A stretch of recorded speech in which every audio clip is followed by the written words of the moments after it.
Hey, everybody. Thank you so much for tuning in. We have a very special guest today, Allison Wang. She's the Externship Director and Clinical Professor at GGU. And she's on today to give some really useful advice to students. One of the things, before I let Allison speak, one of the things that really stood out to me about Allison is that she really genuinely cares about students and gives a lot of practical advice. And I thought that was really cool. And that's what actually sparked me to even invite her to be on this and to create content with her because she posted a post on LinkedIn that I thought was super practical. And I thought, wow, this is something that students can take and can actually act on and actually hopefully gain a lot of value from. So I thought, wow, we should create some content together. So that's how this all started. So Allison, why don't you introduce yourself? Thank you for that introduction. I am really happy to be here. This is my 6th year teaching at GGU.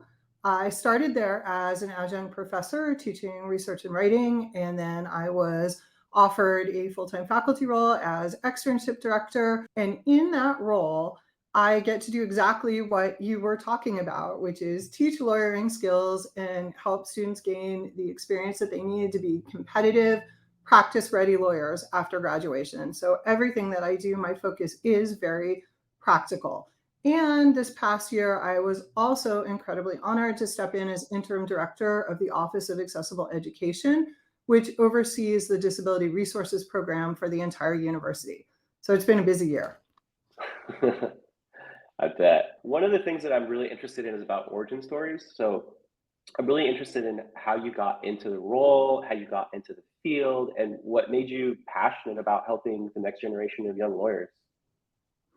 So that's a two-parter for me. How did I get into the field? My interest arose when I was a law student. I felt like back then we were really expected to just know how to build our legal careers, just be ready to practice, how to network, when to network, what goals to set, how to go out about getting experience. But for me, it was really a big mystery as a law student. There were always some students who seemed to just be in the know, but I mostly found out about things in my 1L year through word of mouth, essentially through my network. And that is what got me thinking law school is a place where we build lawyers. And lawyers aren't just like routine researchers, brief writers, litigators. We need to be truly practice ready. We need to be skilled counselors. We need to be teachers. We need to be listeners, relationship builders, and we need to do it all with practical experience under our belts. And there isn't always a roadmap on how to do this. So I really wanted to be able to provide that piece of the puzzle. So that's how I got interested in this. But how did my passion for this really develop? That's a story. So my dad was a lawyer, first generation lawyer. And he was, before he was a lawyer, he lived in the Midwest. He was the first person in his family to want to go to college and then on to law school. Our family emigrated to the United States. They ran markets and still do to this day in the Midwest. And so when my dad wanted to go to college, it was a big deal, but they decided to humor him and let him go. But after he went to college, he came back. What inspired him? Was it classmates or friends or That's a great mentors? question. He was inspired by wanting to use the law to help people. He was really interested in the law. He was intrigued by it from a young age. And he realized in college that he could go further. So he decided to go for it. And unfortunately, his family wasn't supportive. They didn't understand why he wanted to go off and get more fancy education. This was back in the late 60s. And going to college was a big deal if you came from a working class background. Because you're not working and it costs money. Exactly. If you take this time off, then what are you doing to help the family? So it was a little bit short-sighted in some respects, but they really felt like he should be back back in the mix working, and he felt like he should be an attorney. So he went to law school. He got into John Marshall in Cleveland, and to nobody's big surprise, he failed out in his first semester. And back then, when you don't do well in your first semester of law school, there isn't a program of academic support for you. There aren't counselors there to help you diagnose what went wrong and to get you back on your feet. Instead, that was it, end of the road for him, right? But my dad was always a resourceful person. I think one of the skills of being a lawyer, especially if you're a first generation lawyer, is grit. And he had that. He was going to be a lawyer. And so he applied to every law school that he could find in the United States. And the only law school that would take him in was Golden Gate University School of Law in the night program. And he picked up his family sight unseen. He'd never been to San Francisco, and he came here, and that's where he graduated from law school. But the thing is that all of his life that I can remember him talking about the practice of law and sharing that experience with me is that he would always tell me how hard it was, how he didn't have the resources that everyone else had, that he felt cut off from networking, from relationship building, from having the ability to just pick up the phone and comfortably ask somebody a question. And that really stuck with me, that his lawyering experience was one that was basically lawyering on hard mode. He didn't have the resources and he didn't know how to get them. And so for me, that ignited the passion to be able to provide those resources and those plans and to be able to help the next generation of lawyers really be able to step into their roles with comfort and having the tools that they need to do these things. He didn't have the benefit of LinkedIn or any of the numerous resources that I'm sure we're going to be talking about here shortly. So, with respect to this difference between these differing experiences, how can we assist first generation law students? That is a really great question. And I think to answer that, we also have to talk about how the first generation experience differs for first generation law students. And you hit the nail on the head with feel belonging, right? Belonging is one of the ways that first generation students feel a little bit shut out from the traditional experience. If you're a first gen law student, you are often also the first of many other firsts in your family. And you likely don't have the resources, family resources to explain application processes or how to do a personal statement, how to prepare for standardized tests.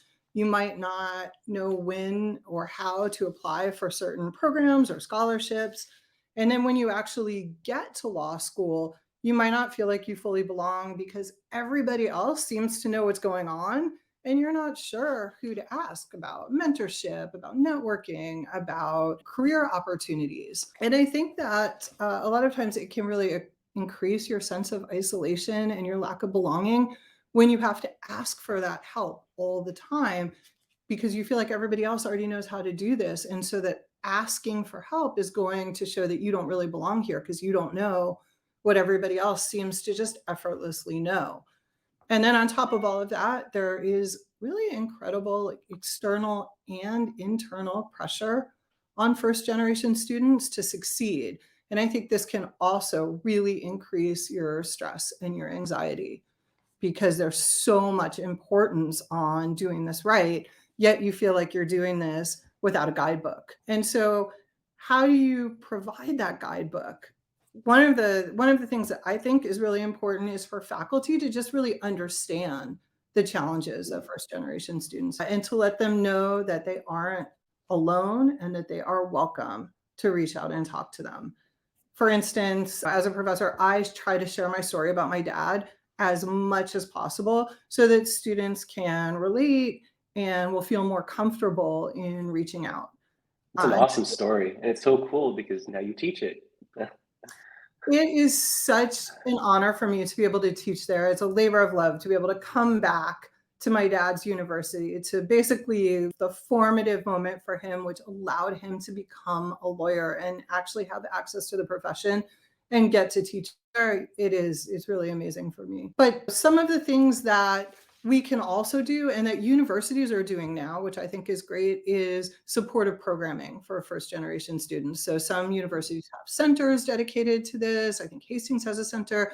And then GGU has the LEAP program where they provide support and, most importantly, to your point, the opportunity to build community among other first generation students and really start that networking process. One of the things that I do in my class that is unique and that helps increase belonging is to create networks for the students in my seminar. So at the midpoint in my seminar, students will get paired with an attorney who's selected for their area, and they will do a salary negotiation exercise with them. They'll get one-on-one feedback with that attorney. But after they do that exercise, all the students in the class come back together. It's like a seminar of about 15 students. And then all of the attorneys who served as evaluators have already agreed to be part of the students' network. So they So introduce cool. themselves to the students and then invite them to connect, to reach out for mentorship, and to consider them part of their network. And so that network will always include GGU alumni, first generation attorneys, and then attorneys who are working at the top of their game in different areas of the law, so that students really have this mix. And then they have the opportunity to reach out to this pre-made network that has been created in that class. Is that LEAP or is that different? This is through the externship program. So this is Oh, what I I do see. with my program, because I I want see. to make sure that from the outset, students are able to start participating in networks and having these relationships that they can start authentically building. And this goes along to my next question, which is in terms of resources that are available to students for networking. And you've already touched on a few. Yes, I feel like there are more resources to learn about networking than there is time in the day. And I also find that when you say the word networking, I don't know how you felt as a law student. How did you feel when you heard about networking? So, a great question. Quite honestly, when I heard the word networking, I didn't even really think to do it on LinkedIn or on social media. So, I was in law school in 2009 through 2012. So, social media was definitely there. But as far as professional networking, it wasn't really on my radar. I remember that meant you would go to events, you would try to reach out to other alumni, you would go to alumni events, you would do anything you can to put yourself out there and to meet other attorneys that shared some commonality. And I think the easiest commonality is where you went to law school. So that's a really easy way to connect and to quote unquote network.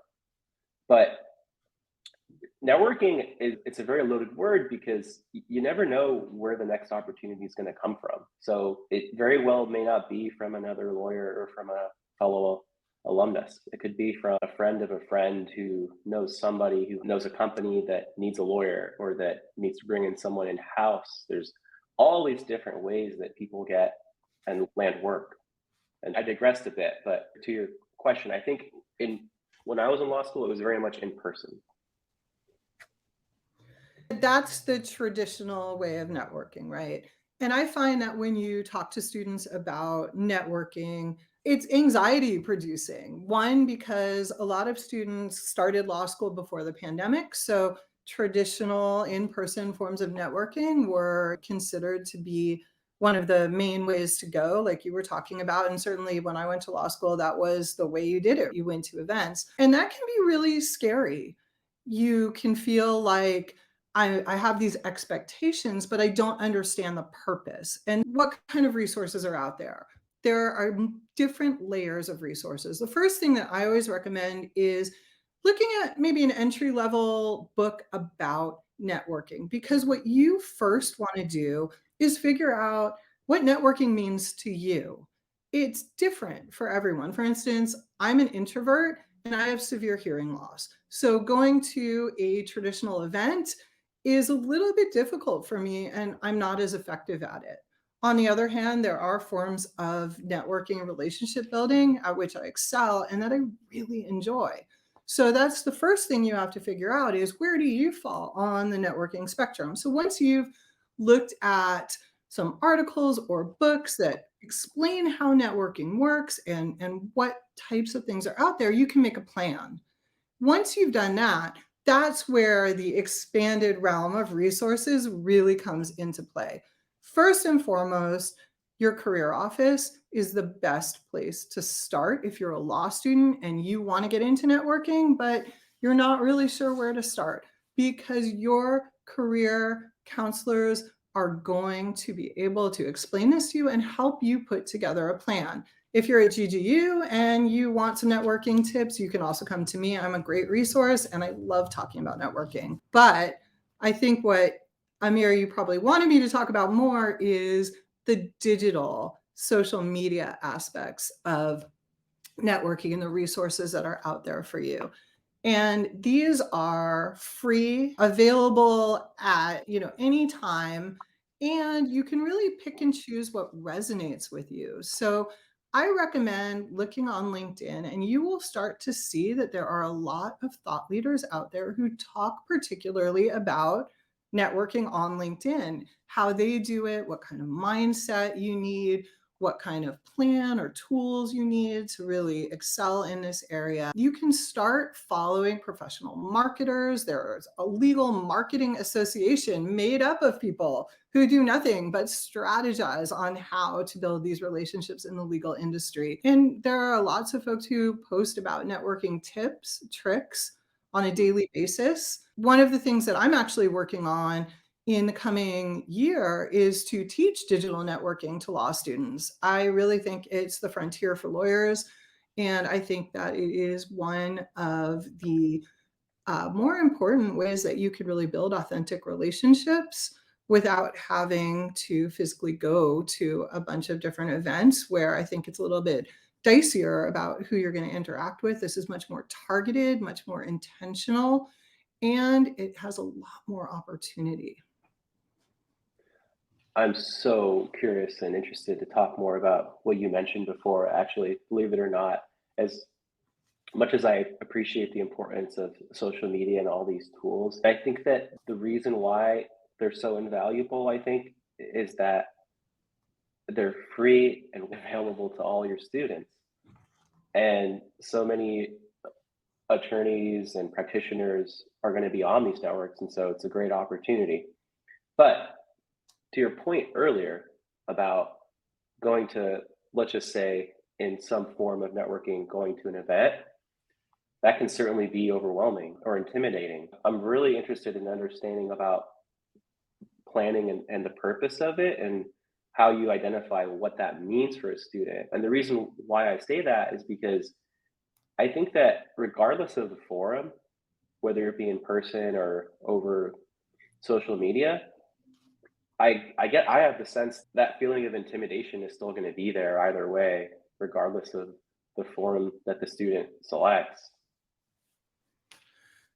Yeah, no, I think you're right. And I think that sort of feeling of intimidation it's what holds us back from networking and makes it seem like such a scary proposition because human nature very much focuses on the negative, what you've lost. And so when you reach out, let's say you send 20 emails out, 20 cold outreaches, you're looking for attorneys to have coffee with or to talk to and get some mentorship, and only one responds, the way that you will start to think about it is, oh, only one person responded. Uh, And you're going to focus on 19 losses instead of one incredible opportunity to build an authentic relationship with somebody. And you forget that one relationship, if you nurture that, then that could lead to five way stronger, more authentic relationships than 19 superficial responses that you got. And so I think that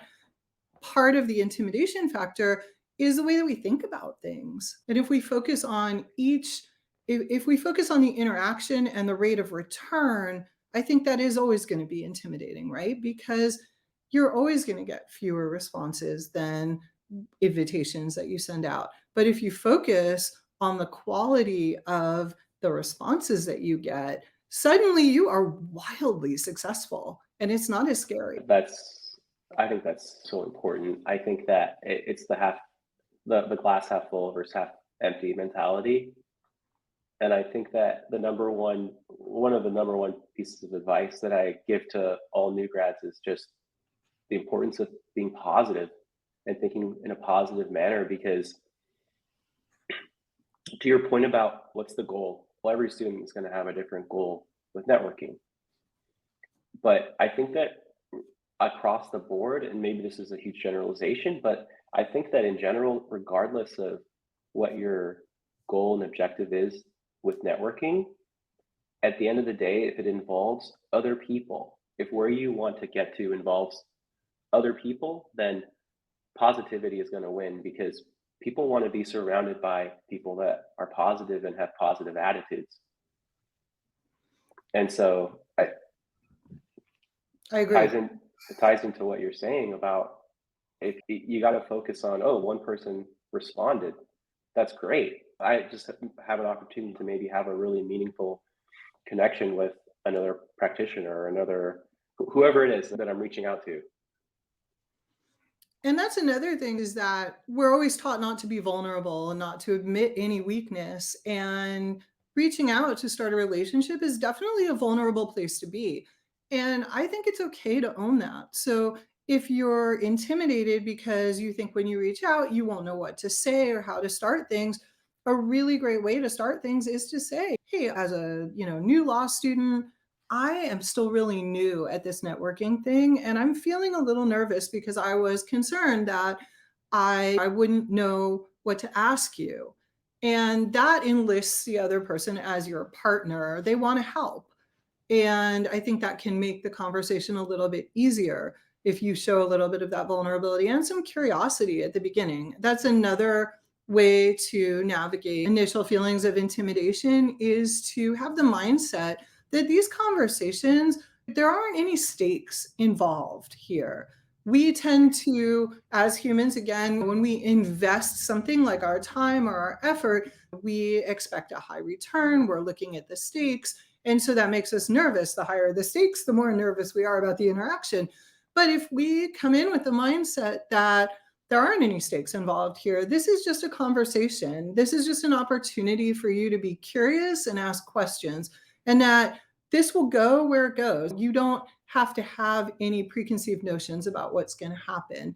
It makes it a lot easier to loosen up and to really embrace your curiosity and start giving the other person the opportunity to answer questions and to start getting invested in the learning part of the conversation instead of the transactional piece of the conversation. And there shouldn't be a transactional piece, right? That's the other piece about networking that I think we don't teach enough about, is that networking implies that you are going out and taking an action. But really, it's more like relationship building. What can you learn and what value can you add? And when you think about it that way, it's a lot easier. That's the way that we operate on a regular basis, right? In your normal relationships. What can you learn? What kind of value can you add? It's what you do when you're in class as a 1L. You may not think that you're networking, but by offering a moment of kindness to a classmate or sharing your notes or being supportive, you are showing that you're someone who adds value, someone who is kind, who can be relied upon, and you are building a relationship. And that relationship is going to pay dividends later on down the road, even if that classmate isn't in the same area of law. Somewhere down the road, they're going to need to consult with a bankruptcy attorney, and That's they're right. going to think about the person who they trust or who they remember kindly, and they're going to reach out to you first. And that could be something as simple as just listening. If you listen to someone at the right moment when they really need somebody, that can go a long way. As a 1L, so one thing I didn't tell you about my father is that he passed away when I was a 1L. Sorry to hear that. And so, he never got to see me become a lawyer, but it was a really rough experience, and the thing I remember the most to this day is the kindness of my classmates, and some of the classmates who reached out to me who just stood up and said, "We don't know each other, but if there's anything that you need, just let me know." Some of those people are my closest friends today and people that I rely on and who I would refer to unequivocally. That's incredible. You never know where someone is in their life and in their journey. To me, it all circles back to the importance of staying positive and just trying to provide and push positive energy back into the world. And some people need it more than others at any given time. But if you're always trying to conscientiously put out positivity, I think that it'll just pay enormous dividends in the long run. And you don't know how you're going to impact someone else's life. So it's great that you had those wonderful law students around you and classmates that were willing to be there. I know that competition can sometimes bring out the worst in people. I agree, and I think it's one of the things about law school is it's tough because there is a sort of unspoken message not to be vulnerable and not to show your weakness, and I think that's actually a mistake. I think it's okay to be vulnerable sometimes and to share when you need something, when you need support, for instance, and when you don't, that can lead to extreme anxiety, loneliness, and that's a problem in the profession. It's a big problem. Yeah. I think that's where all the strength lies, is having the courage to be vulnerable. Because as you said, like showing up and being present and putting yourself out there, that takes a lot of courage. But I think that's where you're going to reap all the biggest gains. This question is a little off script, but in terms of the resources for helping students figure out what does networking mean for me, is that very career driven or very, I assume it would be, but maybe that's too simplistic. Are you saying that how they choose to network will be driven by the industry that they're in? Yes and no. I do think that there will be some networking norms depending on what industry you're in, but I think that when you're talking about the authentic piece of relationship building that really underpins your networking, that is something that isn't industry specific. And as lawyers, you may change industries over time. You may decide to be a non-practicing lawyer. There are so many different paths that you might take after you get your JD. And I think looking at it as industry driven or for a specific purpose is probably a mistake. You really want to be looking at your relationship network as something that provides value to you and something in a place where you can provide value and show up for other people. And when you are thinking about it that way, then the relationships that are right for you are going to be there. But I certainly do a lot of networking and did before. And one of the things that I find in terms of, I might be intimidated to go into this crowd of people that I've never met before, but one of the things that I like to do is just focus on trying to learn maybe one thing. Because if you can learn something from an exchange, whether it be through maybe a social media event, whatever it may be, but if you're putting yourself out there, if you can learn one thing, to me, I take that as this was worth it. This was a net positive. I learned something. And it could be something mundane. It could be about, oh, I didn't even know that city existed. Maybe that's what you learned in that interaction. But these things, they just add to your knowledge, even if it may not be what you practice or what you want to be practicing in. I still view it as a net positive, and that's one piece of practical advice for law students that might be intimidated is just focus on trying to learn something. And I think if you go into situations like that, that might help take the, oh, I need to get this person's contact information, or I need to meet this person that might be able to introduce me to someone that's hiring for this position, or whatever networking means for the student. I think if they focus on just the fact that everybody has a gift and everybody has something that they can teach you, then I think that that might be a tool for just reducing the anxiety that's associated with networking. I could not agree more. I think being curious is one of the things that is really helpful. And I think when you focus on that, again, you take yourself out of that realm of transactional, right?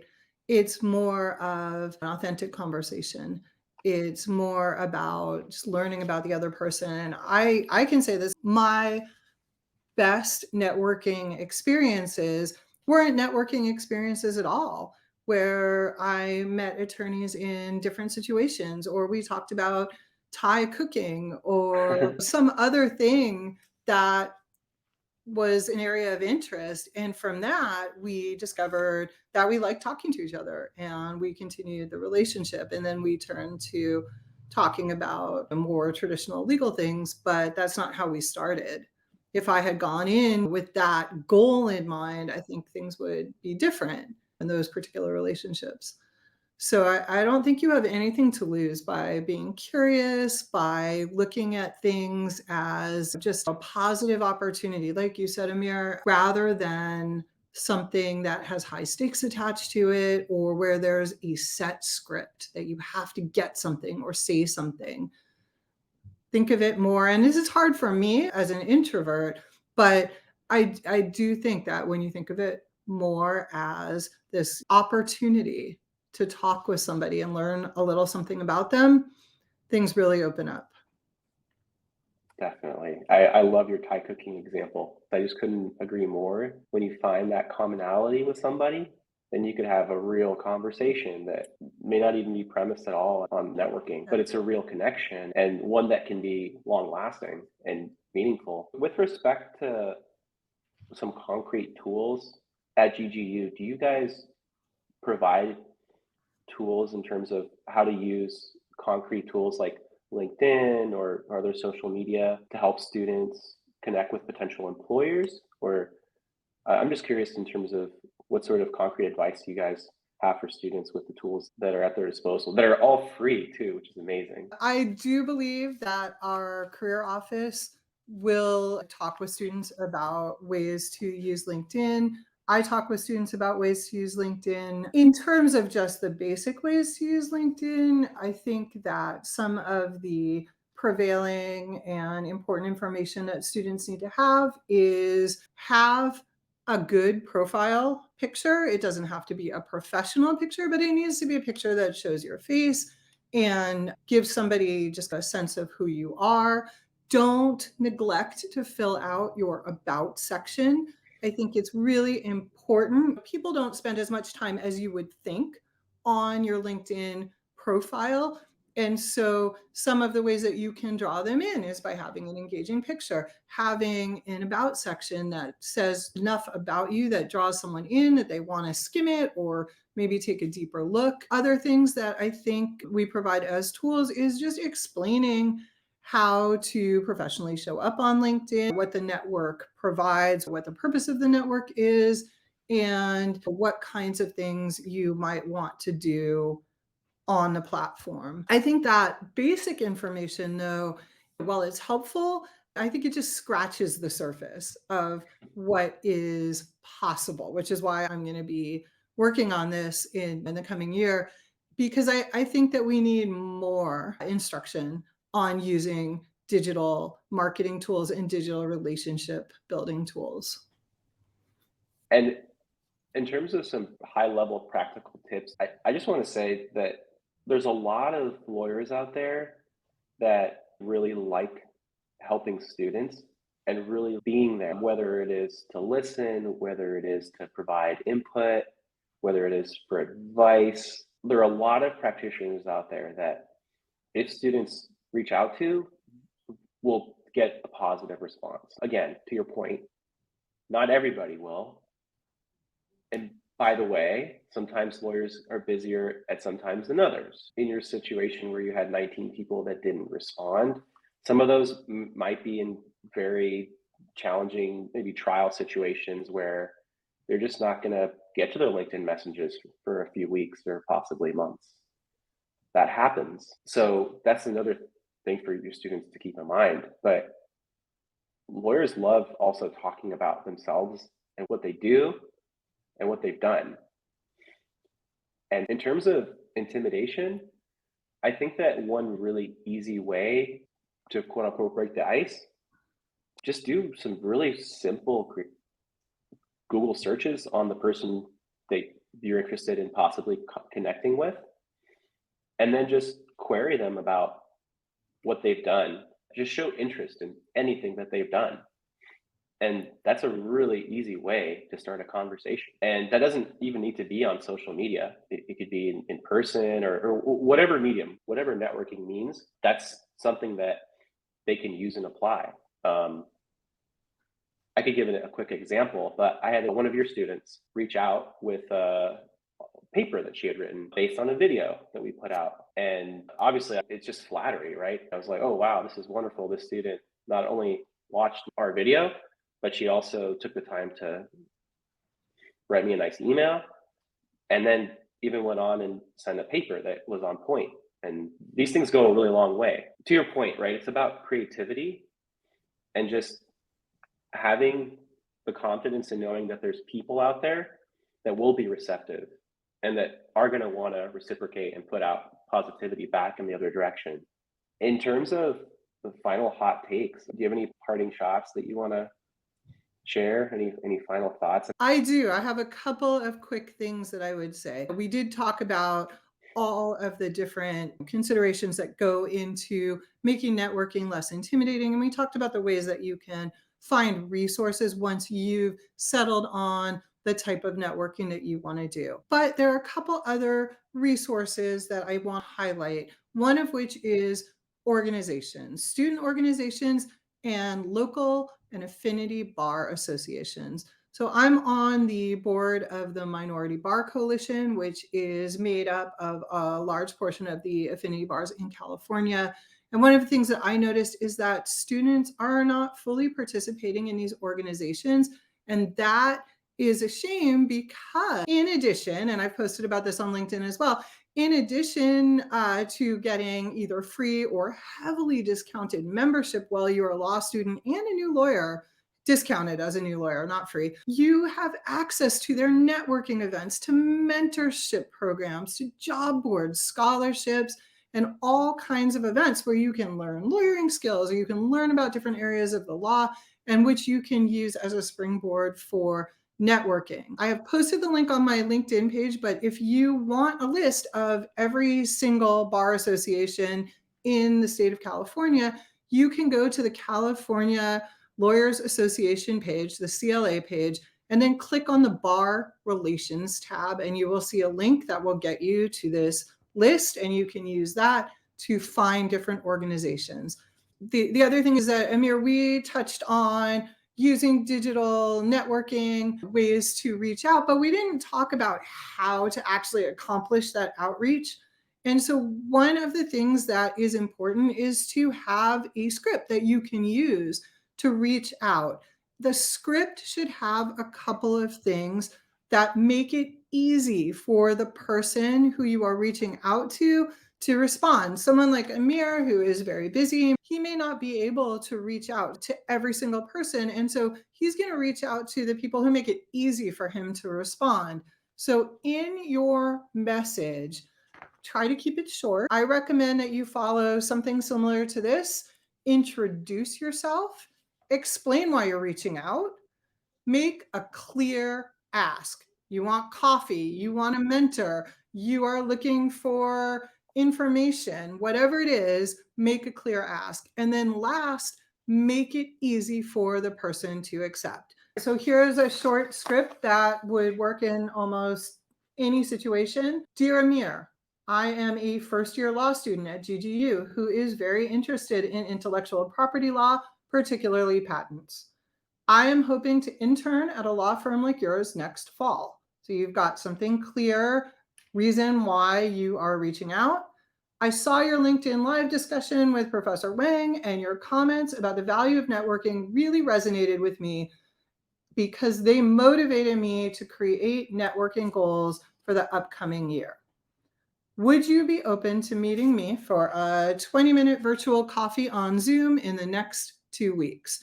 I'm free Wednesday through Friday, 9:30 to 11, this week and next week. If one of those times works, I can send you a calendar invite with meeting details. Sincerely, networker. It doesn't take a lot of time to read. You don't have to do any guesswork How can I about say no to that? wants. And then it makes it easy for the attorney to respond. So, in terms of helping students be efficient, so do you craft multiple scripts and then cross apply them depending on who you're reaching out to, or I think it depends on what you're reaching out for. That's just an example that includes all four of the elements so you can see how they are put together. But depends on what you're going to be asking for. Just make it easy, short, and clear, and make it so that you don't have to have a back and forth for that person to accept. And then the last thing I would say is anytime that you build a relationship, just like in real life where you see somebody sitting across the classroom from you and you think they look cool and I'd like to get to know them, any potential relationship involves some inherent risk and vulnerability.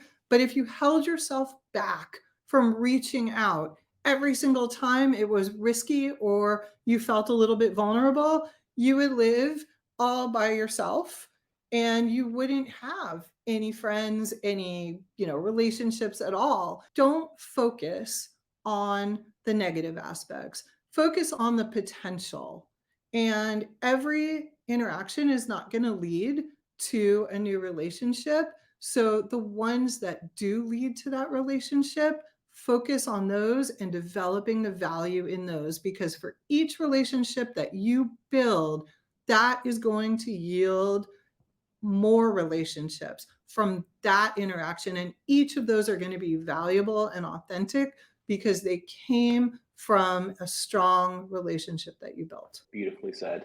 Thank you. Thanks so much. Thanks for being on. This is really valuable. Thank you so much for having me. And I wanted to let students know that I am open to connections. I respond to anybody who reaches out to me. Feel free to message me, connect with me.